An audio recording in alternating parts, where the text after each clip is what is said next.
I love you. शकल देखी तूने अपनी? तेरी शकल से अच्छा तो गोबर है। एक बात बता, तुम गांव के गरीब सभी ऐसे होते हो क्या? मेरी जैसी हॉट लड़की देखी नहीं और आ जाते हो मुंह उठा के।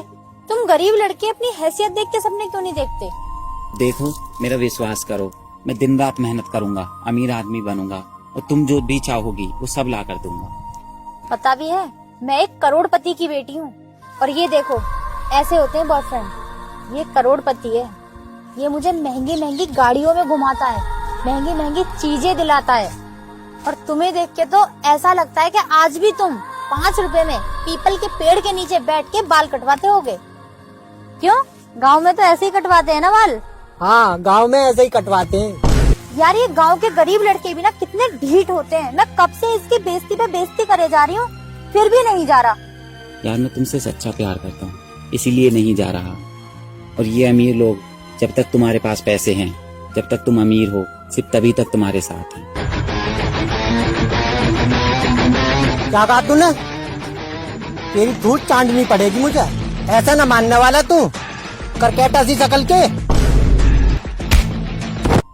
बापू आपको तो आज बहुत बुखार है, चलो आइए आप आराम कीजिए, मैं काम करता हूँ आज तुम्हारी जगह। बेटा तू पढ़ाई कर, इस तरह तू रोज मेरी मदद करेगा तो तेरी पढ़ाई बेकार हो जाएगी और फिर तुझे आगे बड़ा ऑफिसर भी तो बनना है। नहीं बापू, मैं रात में पढ़ाई कर लिया करूंगा और दिन में आपके काम में हाथ बटा दिया करूंगा। आपने भी तो मेरे लिए इतना कुछ किया है। फिलहाल ये ईंट मैं भर लूंगा और मैं डाल भी दूंगा। अभी आप आराम करो और हम फिर दवा लेने चलेंगे, जब मालिक आ जाएंगे कुछ पैसे दे देंगे।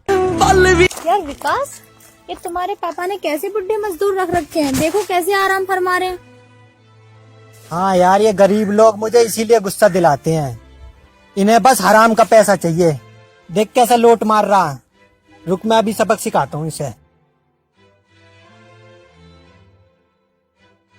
उठ बुड्ढे, सोने के पैसे मिलते हैं तुझे? हराम का मुंह लगा है तुझे। मेरा बाप तुझे काम करने के पैसे देता है या आराम करने के? हर टाइम लोट मारता रहेगा। बापू साहब, बापू को ज्यादा बुखार हो गया है, इसलिए आराम कर रहे हैं। कुछ पैसे दे दो, दवाई खा के फिर काम पे लग जाएंगे। हो, तो ये तुम्हारे पिता हैं। बाप बेटे दोनों ही चालू हो। बाप बुखार के बहाने आराम फरमाता है और बेटा दवाई के बहाने पैसे ऐंठता है। और तो और चालू पंथी तो देखिए इनकी। मुझ जैसी अमीर लड़की को प्यार के जाल में फंसाता है ताकि करोड़पति बन सके। क्या बढ़िया प्लानिंग है बाप बेटे की। यार विकास, मैं तो सोचती थी यही चालू है, लेकिन इसका तो बुढ़ा बाप भी इससे ज्यादा चालू है। हराम है ये दोनों के दोनों। सही बोलो भाई आप। सुनो, तमीज में बात करो तुम लोग। हम लोग बेशक गरीब हैं, लेकिन इज्जत हमारी भी है, हमें भी बुरा लगता है। क्या कहा साले? तेरी खाल में अभी भूस भरवाता हूँ। रुक, अभी पापा को कॉल करता हूँ। अरे सुनो, तुम पापा को परेशान ना करो। मैं अच्छी तरह जानती हूँ इन गरीब बुकलैंडियों को कैसे सबक सिखाया जाता है। और हाँ, तूने हमसे पंगा लिया ना बेटा, अपने बुढ़े बाप को लेके निकल ले यहाँ से। और आज के बाद यहाँ दिखाई मत दीजिए, वरना तेरी थूत का रायता बना दूंगी, समझे? चल खड़ा हो।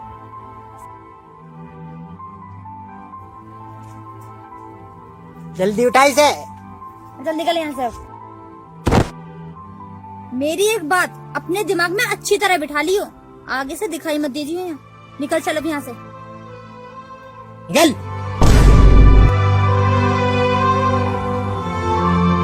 सही किया ना यार? बिल्कुल ठीक किया। इन गरीबों की यही औकात है।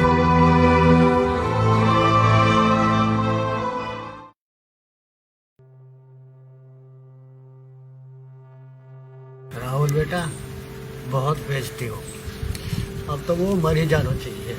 बाबूजी आप फिक्र मत कीजिए, सब ठीक हो जाएगा, भगवान पे भरोसा रखिए। इतना सारा कर्ज सर पे, ऊपर से बेटी की शादी भी करनी है, मेरी तबीयत भी खराब रहती है, तेरी कहीं नौकरी नहीं है, ये सब कैसे होगा?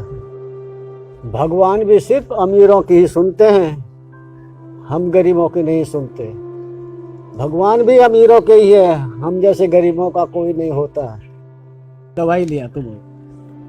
ठीक है बाबूजी, मैं आपके लिए दवाई लेकर आता हूँ, लेकिन आप फिक्र मत कीजिए, सब ठीक हो जाएगा।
बताओ क्या बात थी, क्यों टेंशन में थी इतनी?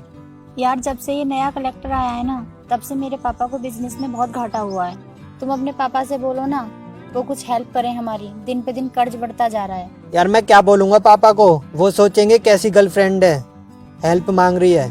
यार इसमें सोचने वाली क्या बात है, ये सब तो बिजनेस में चलता ही है। देखो यार, मैं तुम्हारी कोई हेल्प नहीं कर सकता, तुम ऐसा करो अपने दोस्तों से एक बार पूछ लो।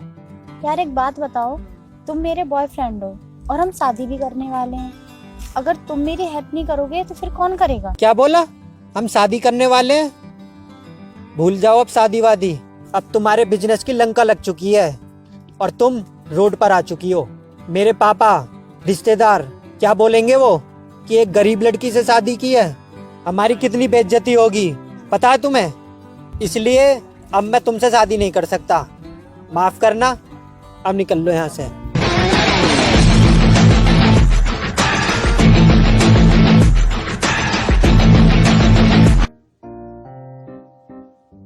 यार मैं क्या करूं, मेरे खुद का काम चलाना मुश्किल कर दिया नए कलेक्टर ने।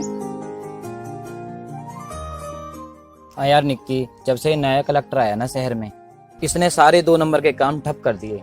यार निक्की एक आइडिया है, तुम सुंदर तो हो ही, यदि तुम नए कलेक्टर से सेटिंग कर लो ना तो कुछ बात बन सकती। ये सही कह रहे हो वैसे आप।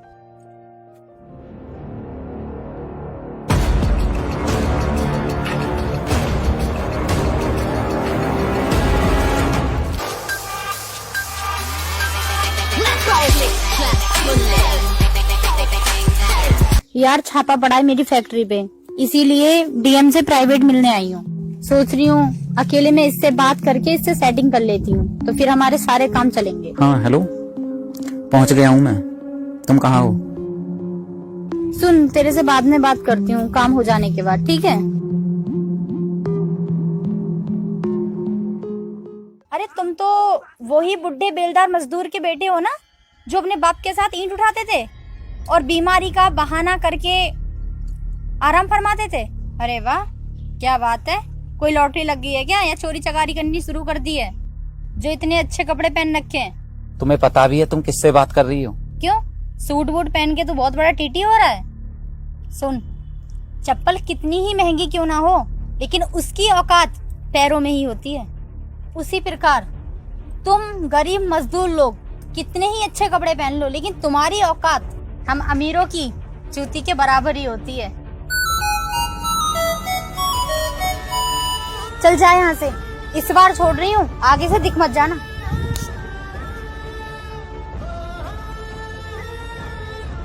यार कहाँ रह गए तुम्हारे सर? मैं यहाँ कब से अकेले में वेट कर रही हूँ, सारा मूड खराब हो गया। क्यों आई नहीं सर? मुझसे तो बोला कि मैं पहुंच गया। नहीं आए सर, वरना अब तक तो मैं उससे सेटिंग भी कर लेती। चलो कोई नहीं, सामने देखो मैं पहुंच गया।